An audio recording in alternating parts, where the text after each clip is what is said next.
The courthouse in Brookdale was not the kind of place where history was usually made.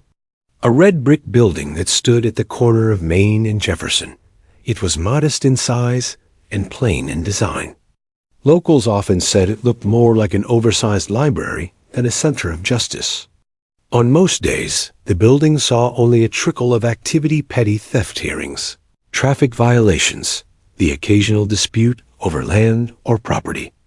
But on this gray Tuesday morning, the courthouse seemed to swell with a kind of tension the town had rarely witnessed.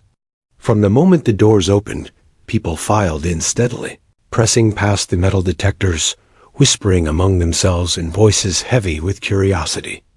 Reporters carrying notepads and cameras set up near the back, their presence unusual for a town where the biggest story of the year had been a high school football victory. Something about today's hearing was different. Everyone seemed to know it, even if they couldn't quite put it into words. At the center of it all was the case of a police dog named Rex, a German shepherd, whose reputation had long been that of a hero. For nearly a decade, he had been paraded at community events, featured in school assemblies, and praised by officers as an indispensable partner in fighting crime. Parents had clapped for him, children had begged to pet him, and the town had accepted him as one of their own. Yet, here he was, at the heart of a court case that had split the community. As the benches filled with teachers, store owners, retired veterans, and parents with children of their own, the air inside the courtroom grew heavy. Conversations shifted from whispers to nervous silence as the bailiff called for order. The judge, a woman in her early 60s named Margaret Holloway, took her seat at the bench, adjusting her glasses with deliberate care. She was known in Brookdale for her fairness and composure, but even she could not disguise the gravity of the moment.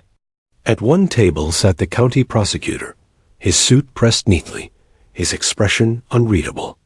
His task was to present the testimony that might alter not just Rex's future, but the way the town viewed its own police department.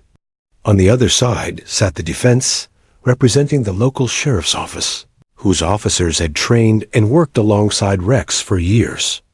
Their faces were tight, their shoulders stiff, as though preparing for a fight they never thought they'd have to wage. And then there was the jury. 12 men and women drawn from the community. Ordinary people who had come in with their own biases, their own experiences, their own unspoken loyalties. Some of them had attended school demonstrations where Rex had performed. Some of them had family in law enforcement. A few wore expressions of conflict before the hearing even began, as though silently wrestling with the weight of what lay ahead. The case, stripped to its bones, was about an incident on a spring evening that had left a young girl named Emily Parker scarred physically and emotionally. She was only 8 years old, small for her age, with wide eyes that made her appear younger than she was. On that evening, she and her older brother had been walking home when officers released Rex during a search operation. What happened in the minutes that followed had turned a symbol of safety into a figure of fear for Emily, and now the courtroom awaited her voice. But the little girl wasn't there yet. For the moment, it was only anticipation, an almost unbearable anticipation that seemed to thrum against the wooden walls of the chamber. The bailiff's footsteps echoed sharply on the floor as he moved to and fro. The rustle of papers filled the silence, and the faint hum of the overhead lights became strangely noticeable to those waiting for something to happen. For the townspeople, sitting in the stiff wooden benches, the scene felt surreal. They had grown used to thinking of Rex as more than just a dog. He was a mascot, a guardian, a living symbol of the town's safety. To think that a child's testimony might condemn him felt almost impossible. Some whispered their doubts quietly. Could an 8-year-old truly remember events clearly enough? Others reminded themselves uneasily that children had a way of speaking truths adults sometimes avoided. Judge Holloway cleared her throat and called the court to order, her gavel striking once against the block. The sharp sound drew every eye to the front of the room. "We are here to hear testimony regarding the incident of April 14th, she said, her voice steady. "The witness today is a minor, and I expect all present to treat her with respect and silence. This is not a spectacle. This is a matter of justice." Her words settled into the air like stones dropped into still water. Reporters lowered their pens for a moment, measuring the weight of her tone. Parents in the back row instinctively pulled their children closer. Even the defense attorney, who had been whispering with his colleague, stopped mid-sentence and nodded gravely. Behind the courtroom doors, in a small waiting room, Emily Parker sat with her mother, swinging her legs nervously as she clutched a stuffed rabbit in her lap. She had been told what to expect, that there would be many people, that she would need to speak into a microphone, that it was okay if her voice trembled. But none of those reassurances seemed to sink in. All she knew was that she had to tell the truth, even if her voice was small. Her mother stroked her hair softly, whispering encouragement.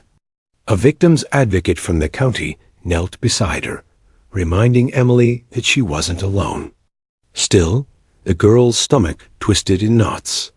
She could already picture the courtroom, the eyes staring at her, the questions that would come.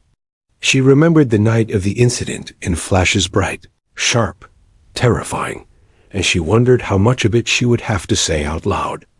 Inside the courtroom, Judge Holloway glanced at the clock. The moment was drawing near. The jury adjusted in their seats, preparing themselves. The prosecutor straightened his tie, flipping through his notes one final time. The defense attorney leaned back in his chair, his arms crossed, his lips pressed into a thin line. The air seemed to tighten as the bailiff moved toward the doors to bring in the child witness. It was unusual for a town like Brookdale to hold its breath, but that was precisely what happened. Farmers, teachers, mechanics, and retirees all found themselves caught in the strange stillness of waiting for a child's voice. They didn't know what she would say, but they understood that whatever came from her lips would stay with them long after they left the courthouse. As the heavy doors opened and the faint shuffle of small footsteps approached, an almost electric silence settled over the room. Reporters lifted their pens, the jury leaned forward, and even the defense attorney's stern expression softened slightly in anticipation. The moment everyone had been waiting for had arrived. Emily Parker, just 8 years old, was about to speak. The double doors of the courtroom creaked open slowly, and in walked Emily Parker. She was so small that, for a moment, it seemed as though the solemn weight of the chamber itself might swallow her whole. She clutched the hand of the victim's advocate, who walked beside her, her steps hesitant, her eyes darting around as though searching for a safe corner in which to hide. Her yellow dress, a dress her mother had ironed that morning, seemed both too bright and too fragile for the oak-paneled seriousness of the courtroom. In her other hand, tucked tightly against her chest, was a faded stuffed rabbit with one ear that flopped lower than the other. It was her shield, the thing she had insisted on bringing despite gentle warnings that the courtroom was no place for toys. No one in the room dared to argue. The bailiff gestured toward the witness stand, his face unusually gentle. "Come on up here, sweetheart," he said in a voice that for once shed its usual formality. Emily blinked up at him, nodded once, and then began the small climb up the steps to the chair that loomed larger than she had expected. When she finally sat down, her legs swung freely, not long enough to touch the floor. The microphone in front of her seemed to hover awkwardly at her chin. The judge leaned forward slightly and gave a small nod to the bailiff, who adjusted the microphone downward until it was close enough for Emily's soft voice to be heard. The courtroom was utterly silent. The shuffle of papers ceased, pens froze above notepads, even the murmuring air vents seemed quieter, as if the building itself were holding its breath. Judge Holloway removed her glasses and gave the girl a kind, measured look. "Good morning, Emily," she said softly. Her voice, usually firm and clipped, had softened around the edges. "My name is Judge Holloway. Do you know why you're here today?" Emily's eyes flickered toward her mother in the gallery, then back to the judge. She gave a small nod, her fingers gripping the stuffed rabbit tighter. "You're here to help us understand something that happened," the judge continued gently. "It's very important, but remember, there are no wrong answers if you're telling the truth. Do you understand?" "Yes," Emily whispered. The single word barely carried, but it was enough. The prosecutor, a tall man with tired eyes named Mr. Whitaker, rose from his seat and buttoned his jacket. His movements were deliberate, careful not to appear imposing. He approached the witness stand with the cautious patience of someone handling glass. "Hello, Emily," he began, his voice low, almost soothing. "My name is Mr. Whitaker. I'm just going to ask you a few questions, and if you don't understand, you can tell me, okay?" Emily nodded again, clutching the rabbit's worn ear. "Can you tell the court how old you are?" "I'm 8, she said, her voice still soft but steady. "And do you go to school here in Brookdale?"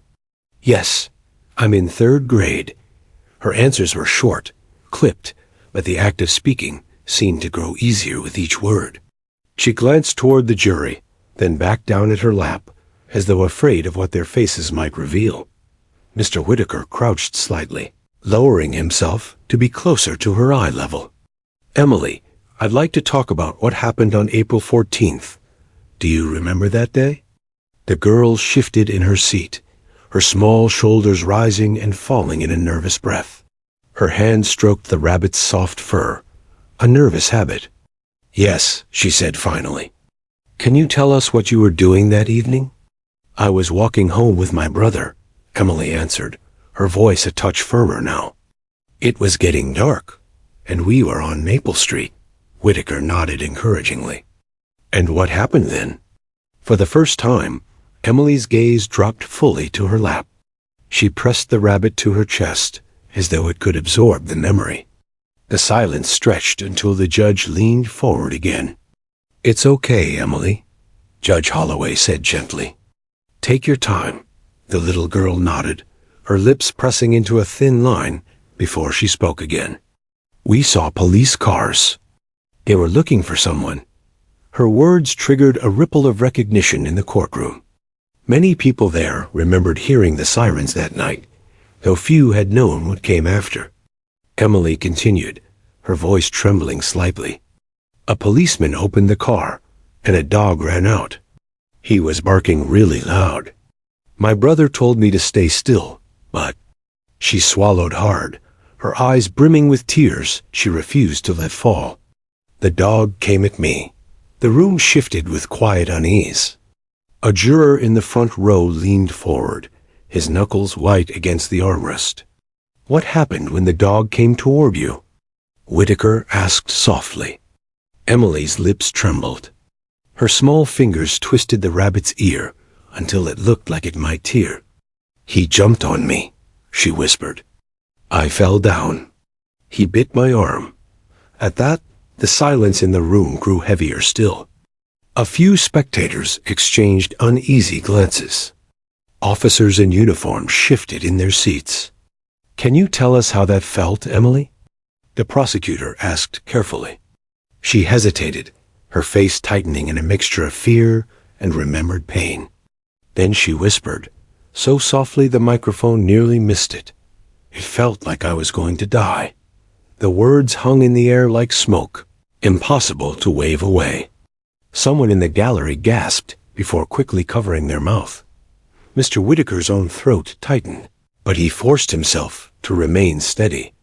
"And after the dog bit you, what do you remember?" Emily's eyes flicked toward the defense table, where the officers sat. For the first time, her small body recoiled, as though the memory itself sat in their chairs. "He wouldn't let go," she whispered. "I screamed and screamed, but he wouldn't stop. It was like—" She paused, searching for words that an 8-year-old could hardly carry. "It was like he didn't see me as a person." Her words caused a stir. The jury collectively shifted, their faces etched with discomfort. Even the judge pressed her lips together, her eyes narrowing slightly, as though steadying herself. Mr. Whitaker gave her a moment before asking gently, "Did anyone help you, Emily?" She nodded. "A policeman pulled him off. But my arm was bleeding a lot. I was scared. I thought—" She trailed off, her eyes filling with tears she refused to let fall. "I thought I was going to die." Her mother's muffled sob from the gallery broke the tension for a moment, but Emily pressed on. She seemed to understand that this was her moment to be heard, and she clung to it with a kind of fragile bravery. The prosecutor gave her a small nod of gratitude. "Thank you, Emily. You're very brave for telling us this." He returned to his table, leaving the courtroom wrapped in silence. It was now the defense's turn, and all eyes shifted toward the attorney who had the unenviable task of questioning a child. He stood slowly, smoothing his jacket, his jaw tight. When he approached, Emily's grip on her rabbit tightened so hard her knuckles whitened. The man tried to soften his expression, but there was no disguising the imbalance between them. "Emily," he said carefully, "you've told us about a very scary night.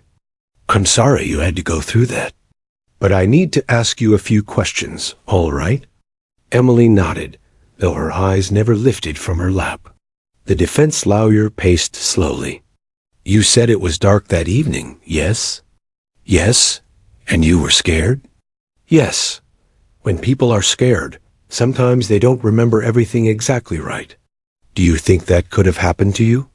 Emily finally looked up, her eyes wide and wet, but her voice came out steady. "No, I remember." The lawyer paused, thrown off by her certainty. "You're sure?"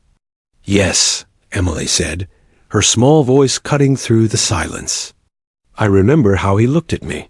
The defense attorney hesitated, his rehearsed questions faltering. "And how did he look at you, Emily?" She took a breath, her little shoulders trembling. Then she said it, the words that would ripple far beyond the walls of that courtroom. "Like I wasn't a person. Just something to hurt." The gallery gasped. One juror covered her mouth with her hand. Even the defense attorney lowered his gaze for a moment, as though unable to meet the child's eyes. Emily sank back into her chair, her testimony complete. Her rabbit sat pressed tightly against her chest, its fabric darkened slightly where her tears had fallen. And in that silence, the truth of her words settled like a haunting that would never leave the room. Long before the events of that April night, Rex had been a name that carried weight in Brookdale. To the townspeople, he wasn't just a police dog, he was a local celebrity, a symbol of loyalty and courage wrapped in a muscular frame of fur. Children knew him by sight, shop owners greeted him when he passed with his handler, and the sheriff's office often used his presence to reassure the public that the community was safe. Rex was a German shepherd, tall and imposing with a black and tan coat that gleamed under the sun. He had been brought to Brookdale from a specialized training facility when he was just over a year old. From the beginning, he had been hailed as exceptional. Trainers praised his discipline, his sharp instincts, and his eagerness to work. Within months, he became the pride of the K-9 unit. Local newspapers followed his early career, reporting on his first successful drug seizure and his role in locating a missing hiker. A glossy photograph of Rex standing beside his handler, Deputy Mark Collins, once ran on the front page, captioned, "Brookdale's four-legged hero." At school assemblies, Rex was paraded before wide-eyed children who squealed with delight as he performed demonstrations sitting at command, retrieving objects, leaping over obstacles. Parents snapped pictures, later posting them on social media with captions like, "Our town's best protector." The children begged to pet him, and sometimes Collins would let them, under strict control, while explaining how Rex helped keep the community safe. For many, Rex wasn't just a dog. He was family, an emblem of trust, stitched into the fabric of Brookdale. But reputation is a fragile thing. Behind the public image, not everyone saw Rex in the same light. There were whispers, quiet at first, that he was too aggressive, that his instincts sometimes blurred the line between protection and attack. A handful of citizens who had encountered him during tense situations described him as unpredictable. "That dog doesn't just follow commands," one man muttered after an arrest. "He enjoys it." Of course, those voices were easy to dismiss. They came mostly from people on the wrong side of the law, those who had been chased or cornered by Rex in the course of his duties. To the general public, their words carried little credibility. After all, wasn't Rex doing his job? Weren't criminals bound to resent the dog who caught them? Deputy Collins, Rex's handler, often defended him fiercely. "Rex is the best partner I've ever had," he once told the Brookdale Gazette. "He doesn't hesitate. He doesn't second-guess. He does what's needed to keep us safe." To Collins, the dog was more than a partner. He was family. Collins had trained with him for years, lived with him, and relied on him in dangerous situations. They shared a bond that few could understand. The sheriff's office reinforced that narrative, eager to highlight the K-9 program as a symbol of modern policing in their small town. Rex was used in promotional videos, his image plastered on brochures, even featured in fundraising campaigns. When the county sought grants for more K-9 units, Rex's name was front and center as proof of success. And for a long time, the public accepted it. No one questioned the smiling photographs, the staged demonstrations, the glowing newspaper articles. To most, Rex was a hero, and heroes weren't meant to be doubted. But the night Emily Parker was bitten changed everything. For the first time, people began to question what they had long taken for granted. Parents who once encouraged their children to run up and pat Rex at community events now pulled them back. Neighbors who had once waved at Deputy Collins and his dog began lowering their eyes. Something had shifted, subtle but undeniable. In the courtroom, this reputation became a battlefield. The defense leaned heavily on Rex's history of service, presenting him as a decorated officer who had risked his life to protect others. They introduced photographs of him sniffing out hidden narcotics, video clips of him locating suspects, commendations pinned to his record. One by one, officers took the stand to describe moments when Rex's quick action had prevented injuries or stopped criminals from escaping. "Rex has served this county for nearly 8 years, one officer testified. He has never once failed his handler. He's not just a dog, he's an officer of the law. And like any officer, sometimes situations are chaotic. Sometimes mistakes happen." The words carried weight. The jury listened intently, their faces betraying the conflict between the heroic image painted by the defense and the trembling voice of the little girl who had just spoken. Mr. Whitaker, the prosecutor, understood the power of reputation. He didn't deny Rex's past accomplishments, but he framed them differently. "Ladies and gentlemen," he said in his opening remarks, "no one disputes that Rex has served this community. But today we're not here to celebrate the past. We're here to confront the present. Heroism does not erase harm. A decorated officer who makes a grave mistake is still responsible for that mistake. And when that mistake scars a child for life, it cannot be brushed aside by past glory." The contrast was stark. To some in the gallery, it felt like two competing versions of reality: Rex the hero, Rex the danger. Outside the courthouse, the division spread across town. Some residents gathered in support at the K-9 unit, holding signs that read, "Protect our protectors," and "Rex saves lives." Others stood in quieter protest, holding photographs of Emily, her small arm bandaged, with signs that read, "Justice for Emily," and "No more victims." The sheriff's office, once united in pride, now found itself strained. Some officers defended Rex fiercely, insisting he had only reacted to confusion and noise during a chaotic search. Others admitted quietly, off the record, that they had seen glimpses of aggression in him before. Moments where the line between trained control and instinctive violence seemed blurred. In the jury box, the reputational weight of Rex pressed heavily. A few jurors had children who had once cheered for him during demonstrations at their schools. Others remembered newspaper articles celebrating his service. To see him now, reduced to the subject of a trial where a child's haunting words carried more weight than medals or commendations, was jarring. But reputation could not erase scars. And Emily's scars faded, but visible on her small arm, were undeniable. As Part 3 of the trial unfolded, the town of Brookdale found itself staring into a mirror, forced to reconcile its own blind loyalty with the uncomfortable truth that even heroes could falter, and even protectors could harm the innocent. And through it all, Rex remained silent, his reputation carried on human voices, defended by uniforms, but contradicted by the trembling testimony of a child who would never again see him as a hero. The night of April 14th began like so many others in Brookdale quiet, unremarkable, the kind of evening when the hum of porch lights and the distant chirp of crickets were the only signs of life. But for Emily Parker, it would become the night that split her life into before and after. Her brother Jacob was 12 at the time, just old enough to be trusted to walk his sister home from a friend's house a few blocks away. Their mother had given the usual instructions: hold hands when you cross the street, don't dawdle, come straight home.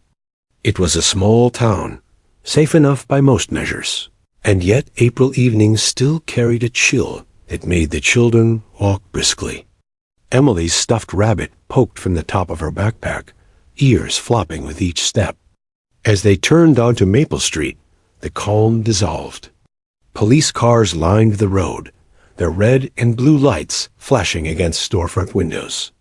Officers moved briskly, voices sharp and urgent as they coordinated a search for a burglary suspect who had fled on foot. Jacob slowed, his brow furrowed. "We should go the long way," he muttered, tugging his sister's hand. But before they could retreat, an officer spotted them and waved them off to the side of the road. "Stay put, kids," he called, his voice tight. "We'll get this under control." Emily's wide eyes fixed on the commotion. From where she stood, the scene felt less like a police operation and more like a storm about to break. The radios crackled, the flashlights cut across shadows, and then, with a sharp command, one of the officers opened the door of his vehicle. Out bounded Rex. To most, Rex's appearance was reassuring: the sharp, controlled leap, the gleam of his coat under the flashing lights, the purposeful way he scanned the street. But to Emily, who had never seen him in anything but school demonstrations, he was suddenly unrecognizable. His bark exploded into the night, deep and violent, reverberating in her chest. Jacob instinctively pulled her behind him. "Don't move," he whispered urgently. But the command wasn't to them. It was to Rex. And Rex, driven by instinct more than command, fixed his gaze not on the shadows of a fleeing suspect, but on the small, trembling figure clinging to her brother. The next moments were chaos. Rex lunged, powerful legs propelling him forward. Emily didn't even have time to scream before the weight of the animal slammed her to the ground. The pavement scraped her knees. Her palms burned from the impact, and then came the pain-searing, sharp, and unrelenting as his teeth sank into her arm. Her scream split the night, high and piercing.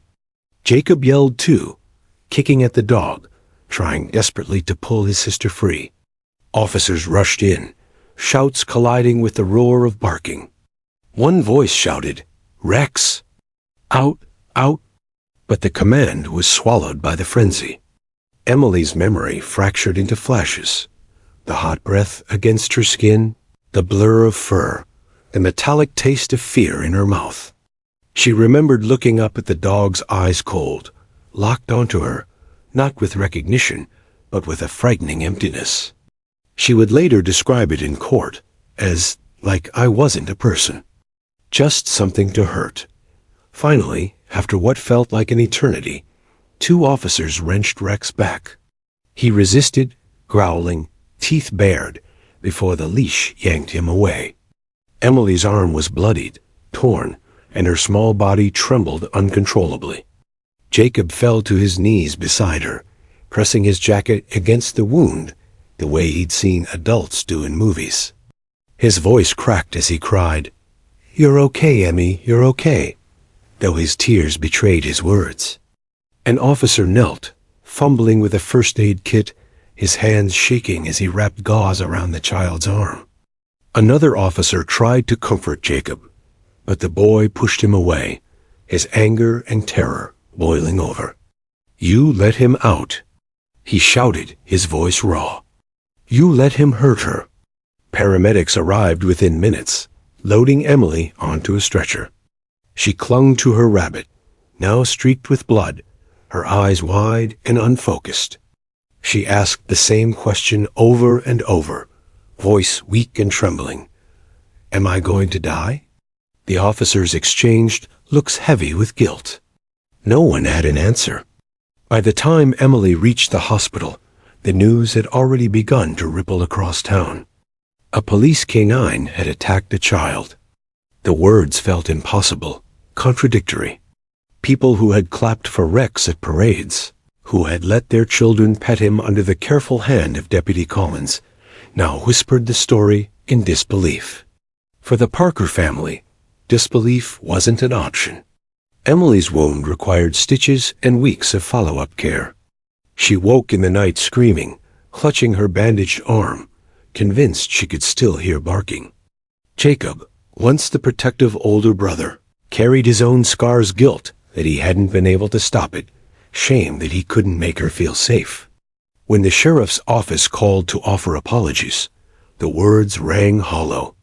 When they insisted it was an unfortunate accident, the Parkers bristled. To them, this wasn't an accident, it was a failure.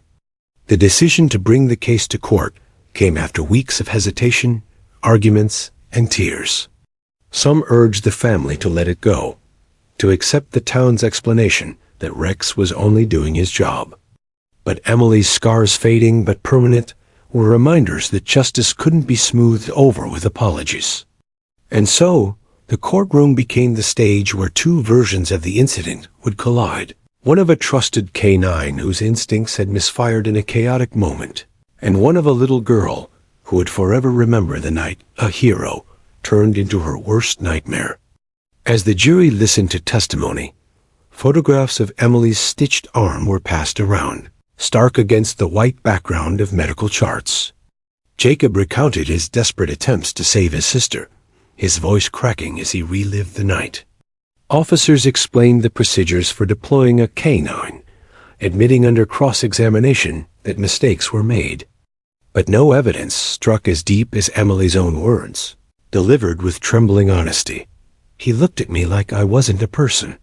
The incident had happened in minutes, but its shadow stretched endlessly over the Parker family, over the sheriff's office, and over the entire town of Brookdale, which now found itself questioning whether its trust had been misplaced all along. The courtroom, so often a place of sharp exchanges and rapid-fire arguments, had grown impossibly still. After Emily finished her testimony, her words seemed to echo long after her small voice had gone quiet. Even those who had entered the room skeptical, those who had told themselves that a child's memory could not be trusted, sat frozen, unable to dismiss the raw weight of what she had just said. Her description of Rex's eyes, cold, unfeeling, stripping her of humanity, hung in the air like a ghost. It was not the kind of statement that lawyers could easily dismantle, nor one that a jury could simply set aside. It was the kind of truth that bypassed rational argument and burrowed straight into the heart. Judge Holloway let the silence linger. She didn't rush to break it, didn't call for the next step immediately. She understood, perhaps more than anyone, that the room needed that pause. Everyone, jury, lawyers, audience, needed to sit with the enormity of what had just been spoken. Emily sat in the witness chair, her legs dangling, her rabbit clutched tightly in her lap. Her cheeks were flushed, her lips pressed together in a brave attempt to hold back tears. A microphone in front of her seemed far too large for a voice so small. At the prosecution's table, Mr. Whittaker lowered his pen. He had planned to ask more questions, to draw out further details, but something told him it wasn't necessary. Anything more might feel like pressing a wound that had already been laid bare. Emily had given them everything more than they could have asked, more than they deserved to demand from a child. On the other side, the defense attorney sat rigid, his notes untouched. His strategy had been clear before: cast doubt on memory, suggest confusion, highlight the chaos of that night. But after Emily's words, his arguments seemed to crumble in his hands. How could he cross-examine an 8-year-old's pain without appearing cruel, without alienating the jury completely? The jury itself was a study in human reaction. One woman in her 40s pressed a handkerchief to her eyes, dabbing away tears. A middle-aged man in a work jacket leaned back heavily in his chair, his jaw tight, as though holding in something he didn't want to say aloud. Another juror stared at the table before him, unable to look directly at Emily, his face betraying both sympathy and discomfort. From the gallery, the tension was palpable.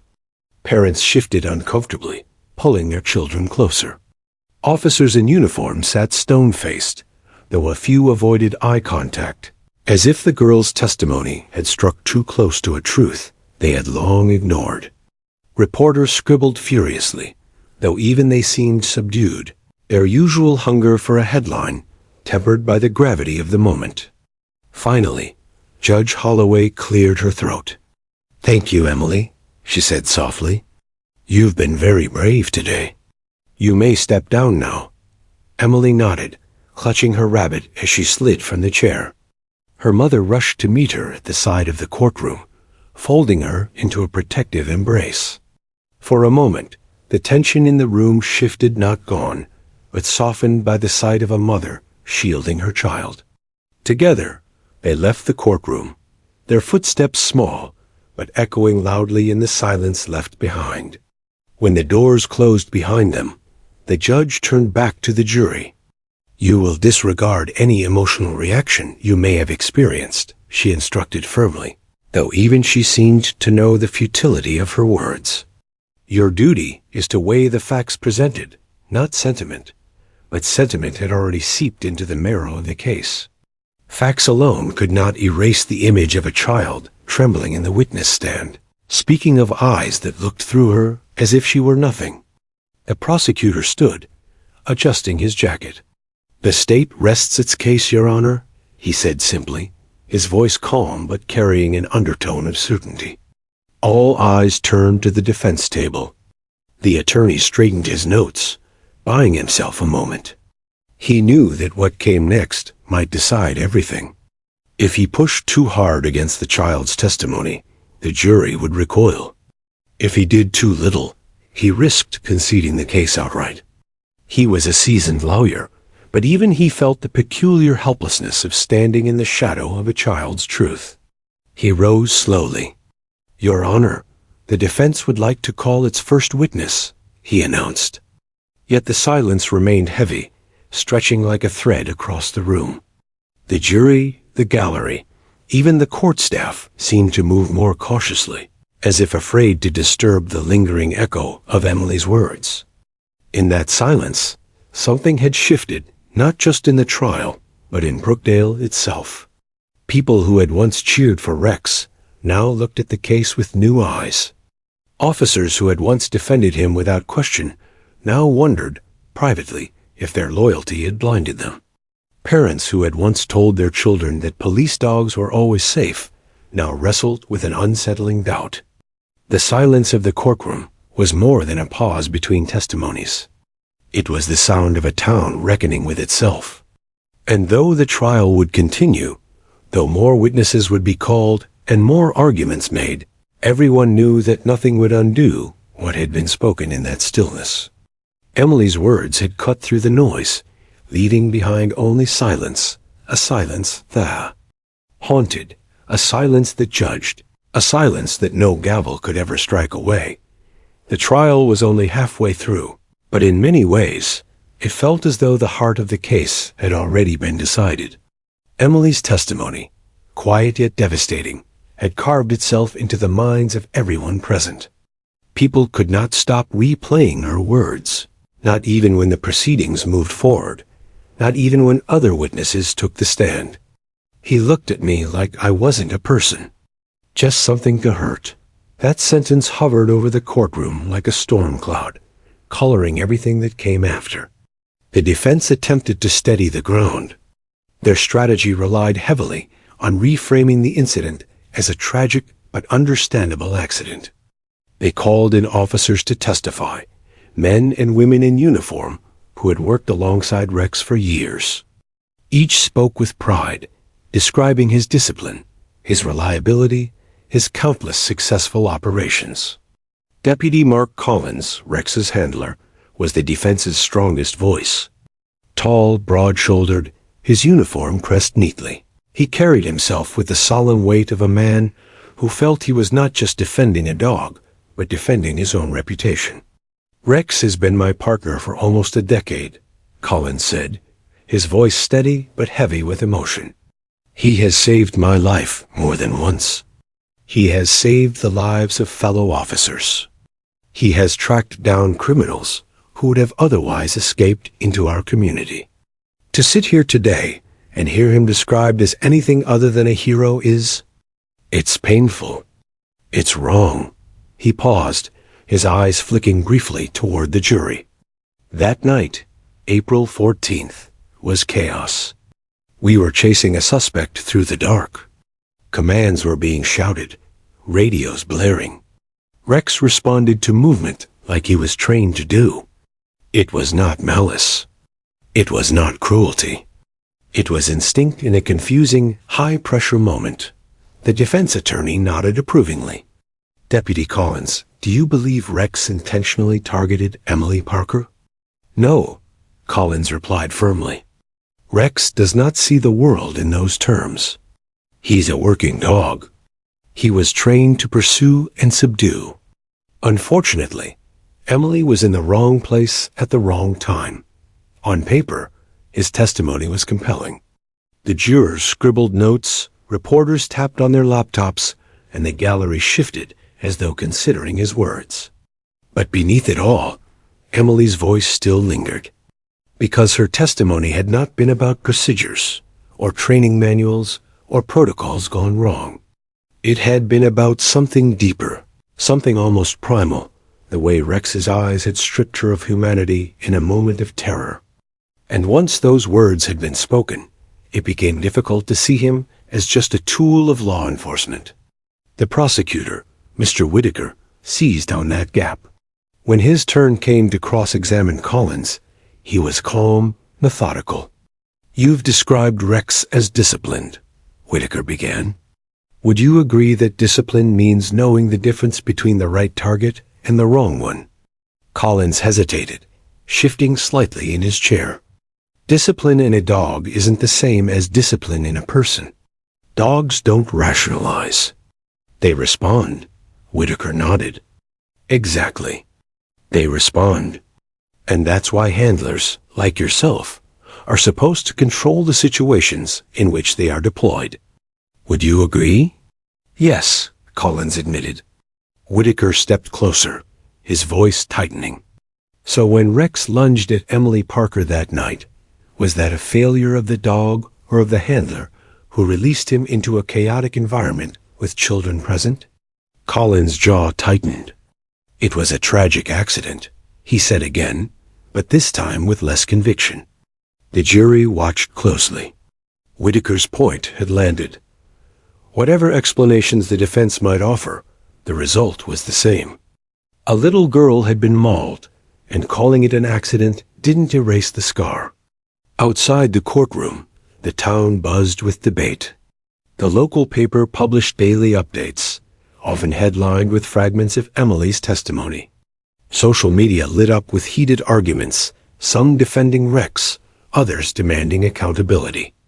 At the diner on Main Street, conversations circled endlessly.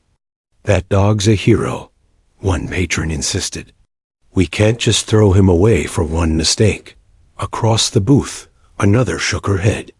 "A hero doesn't leave an 8-year-old girl in stitches." "Don't talk to me about mistakes when it's my kid's arm on the line." Even the children of Brookdale felt the ripple. On playgrounds and school buses, kids whispered about Emily's words. Some who had once begged to pet Rex now said they were afraid of him. Others repeated their parents' defenses, insisting he was still a good dog who just got confused. The town itself seemed to fracture, along the line of whether loyalty to reputation outweighed the weight of a child's pain. Back in the courtroom, the haunting power of Emily's words grew stronger during closing arguments. Mr. Whitaker walked slowly before the jury, his hands clasped behind his back. His tone was not fiery, not dramatic, but steady, deliberate, as though each word carried weight beyond its sound. "You've heard a lot about Rex," he said. "His years of service, his commendations, his loyalty. And I don't deny those things. But today, we are not here to decide whether Rex was once a good dog. We are here to decide whether what happened to Emily Parker was acceptable. And I ask you, can any amount of past heroism excuse what happened to her? Can medals erase scars? Can loyalty silence the truth spoken by a child?" He paused, scanning the jury's faces, lowering his voice to a near whisper. "She told you what she remembered. Not in legal terms, not in technical jargon. In the only way an 8-year-old can. She said, 'He looked at me like I wasn't a person.' Just something to hurt." The courtroom held its breath. Whitaker let the silence stretch before he added, "Those words should haunt us. Because they are not just about a dog. They are about us, about how we choose to weigh justice when innocence is on the line." The defense countered with appeals to reason, to loyalty, to the importance of law enforcement tools.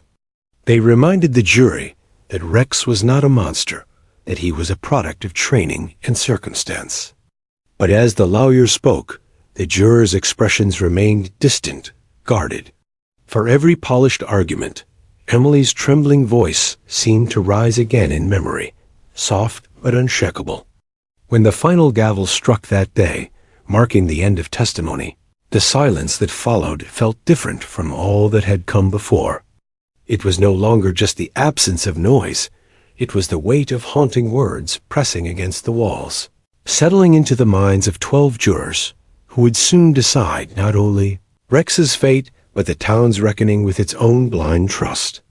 And though the lawyers had spoken thousands of words, though witnesses had filled hours with testimony, it was the 8-year-old sentence that everyone carried out of the room. Like I wasn't a person. Just something to hurt. When the closing arguments ended and the jurors filed into their deliberation room, the courtroom emptied into a kind of nervous suspension. Outside the courthouse, townspeople lingered on the steps, speaking in hushed voices, waiting for a verdict they knew would reverberate far beyond a single trial. Inside, the air seemed to hold its breath. For hours, the jury remained behind closed doors. Reporters huddled around their laptops. Police officers gathered in tense knots, and families sat quietly, eyes fixed on the doors as if willing them to open. Emily and her mother had gone home, the judge excusing them from the anxious wait. But even in their absence, the child's testimony haunted the room like a shadow no one could banish. The jurors struggled behind the wooden door. 12 men and women faced the impossible weight of their duty. One juror, a retired teacher, spoke first. "I can't stop hearing her words," she confessed, her voice soft but unwavering. "That child saw something in that dog's eyes. You could hear the truth in her voice. We can't ignore that." Another, a factory worker with 3 children of his own, leaned forward. "I'm not saying I don't believe her. But this isn't about whether she's telling the truth. It's about whether Rex is dangerous, whether the department was negligent. We have to separate emotion from responsibility. A third, an older man who had served as a volunteer firefighter, shook his head. You can't separate the two. If a tool is dangerous, whether it's a fire hose, a weapon, or a dog, you don't keep using it when it harms innocent people. That's negligence. Plain and simple. They argued late into the evening, their voices rising and falling, circling the same questions over and over. Was Rex simply doing what he was trained to do? Or had the system failed by placing him in a situation he should never have been in? Was he a hero undone by circumstance, or a liability that had left a child scarred for life? The verdict, when at last the jury returned, the courthouse filled once more. Emily had not come back, but her mother sat in the front row, her hands folded tightly together. Deputy Collins sat at the defense table, his face as rigid as stone. The judge called for order, and the foreperson rose, holding the paper that carried the jury's decision. In the matter of Rex, the canine officer, the foreperson read, we, the jury, find that the police department acted negligently in deploying him during the incident involving Emily Parker. We recommend that Rex be retired from active service.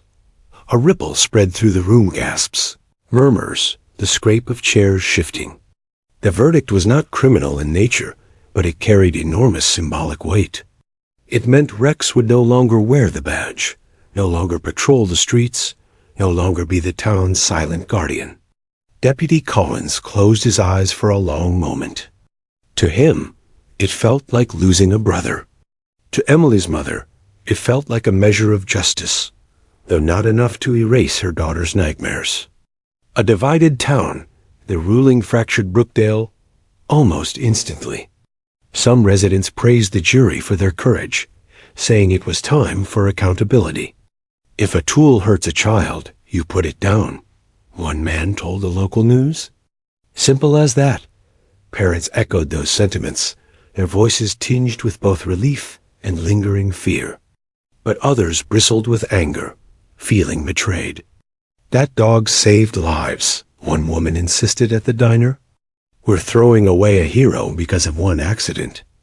The police department itself was shaken. Officers who had worked with Rex spoke of him in the past tense, their voices low and heavy. Patrol cars drove a little slower. Officers smiled less at community events. And an unspoken rift opened between those who had supported Rex's retirement and those who resented it. Emily's scars. For Emily, life after the trial was not defined by verdicts or debates. It was defined by the scars she carried, both visible and invisible.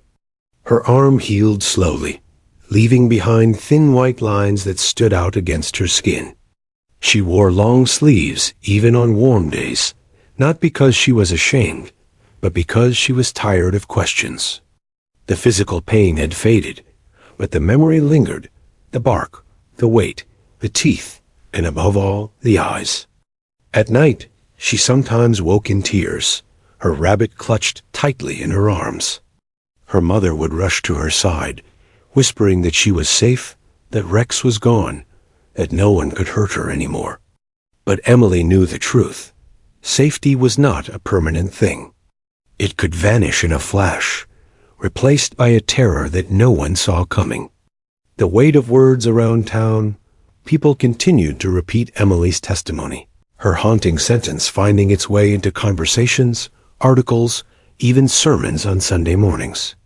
Like I wasn't a person, just something to hurt. It became a kind of refrain, a reminder that innocence had been violated in the very place children were supposed to feel most secure, their own neighborhood. It was quoted in arguments, in council meetings, in letters to the editor. For some, it became a rallying cry for reform. For others, it was a bitter pill they refused to swallow. But no one forgot it. And that was the true aftermath of the trial, not the retirement of a police dog, not the shifting policies of a small-town department, but the endurance of a child's voice that refused to fade. A lasting echo in the years that followed. Brookdale would move on, as towns do. New headlines would capture attention. New debates would take center stage. Yet in quiet moments, the memory returned: the courtroom, the silence, the words of a little girl who had seen something no child should ever see. Some still defended Rex's legacy, telling stories of the criminals he'd helped catch, the officers he'd protected. Others remembered only Emily, her trembling voice, and the scars that marked her arm. But whether praised or condemned, Rex's name was forever bound to hers. And through it all, Emily's haunting words echoed across Brookdale, shaping the way the town saw not just one dog, but the fragile line between safety and harm, trust and betrayal, justice and mercy. He looked at me like I wasn't a person, just something to hurt. Even long after the verdict, those words remained not in court records or newspaper clippings alone, but in the hearts of those who had heard them. And for Brookdale, that was the true judgment, one that no gavel could close. The trial had ended. The jurors dispersed. The reporters packed away their cameras, and the courthouse once again stood quiet on Main Street. But Brookdale itself was not the same. What had happened inside that courtroom, what Emily Parker had spoken, left a mark deeper than any verdict, deeper even than the scars on her small arm. It was not just about Rex, or about the police department, or even about the law. It was about the haunting reminder that innocence could be shattered in an instant, and that justice often came wrapped in pain rather than resolution. Emily's world after the courtroom for Emily, the weeks after the trial, brought no sudden relief. She had expected, perhaps, that once the judge's gavel struck for the last time, the nightmares would stop. But they didn't. She still woke some nights with her rabbit clenched tight, the echo of barking in her ears. At school, her classmates treated her differently. Some were kind, offering small gestures of friendship, while others whispered behind her back, fascinated by the story they had overheard at home or read in the local paper. She hated being the center of attention, hated the way teachers gave her pitying looks. She wanted, more than anything, to be normal again. Her mother tried to shield her from the noise, but Brookdale was a small town. Every grocery trip, every church service, every walk down the street seemed to carry a shadow of the trial. People would stop her mother to say, "She's so brave," or, "What she said in court, well, I'll never forget it." Emily would shrink behind her mother's legs, wishing she could vanish. Over time, however, she began to understand something important. Her words had mattered. They had changed things. She had stood in front of strangers and told the truth. And even if the world was divided about what to do with that truth, it could not be ignored. The police department's reckoning, within the police department, the aftermath was heavier still. Rex was retired quietly, without ceremony, placed in the permanent care of Deputy Collins. For Collins, it was both a relief and a heartbreak.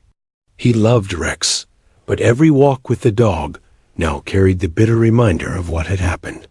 Neighbors avoided them, some politely, others with visible unease. The department itself faced scrutiny. Lawsuits were filed, policies were rewritten, and training sessions became longer, stricter, more cautious.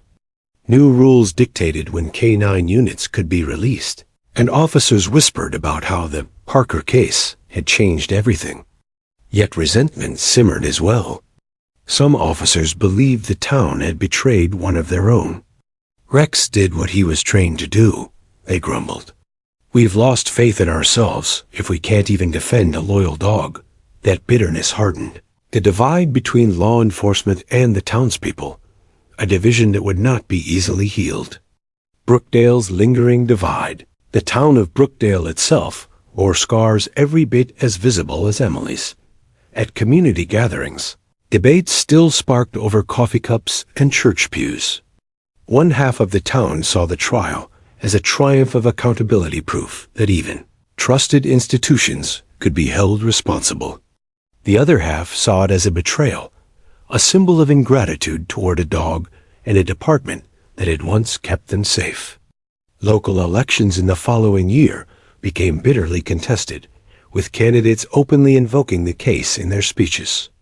"We must protect our children," one side declared.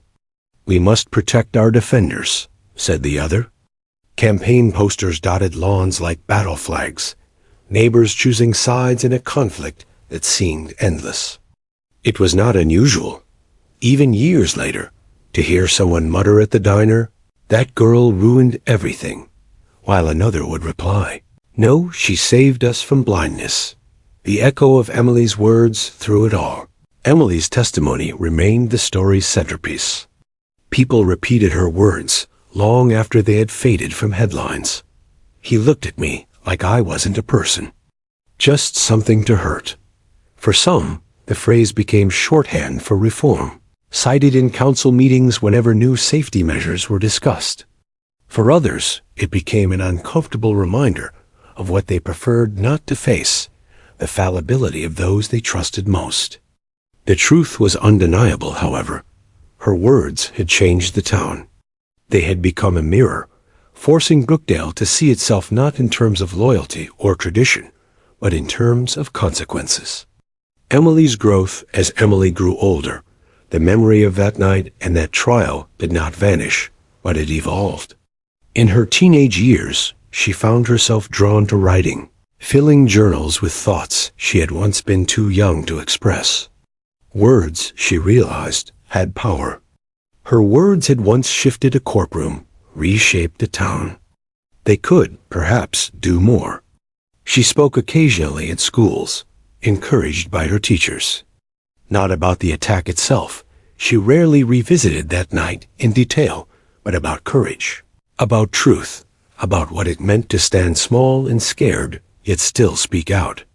The first time she told her story to a classroom of children, her voice shook.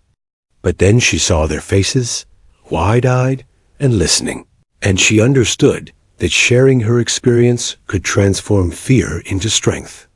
A town changed forever. Brookdale never fully healed. Towns rarely do when they are forced to reckon with uncomfortable truths. Yet in its division lay something more profound, a recognition that safety and justice are not absolutes, not things to be taken for granted. The courthouse, once just another building on Main Street, became a landmark of memory. People still pointed to its tall windows and whispered. About the day, a little girl stood there and spoke words that no one could forget. Visitors sometimes asked about the trial with the police dog, and locals would tell the story, some with pride, some with bitterness, but all with certainty that it had left an indelible mark. The lasting shadow for Emily, the shadow of that trial, would always remain.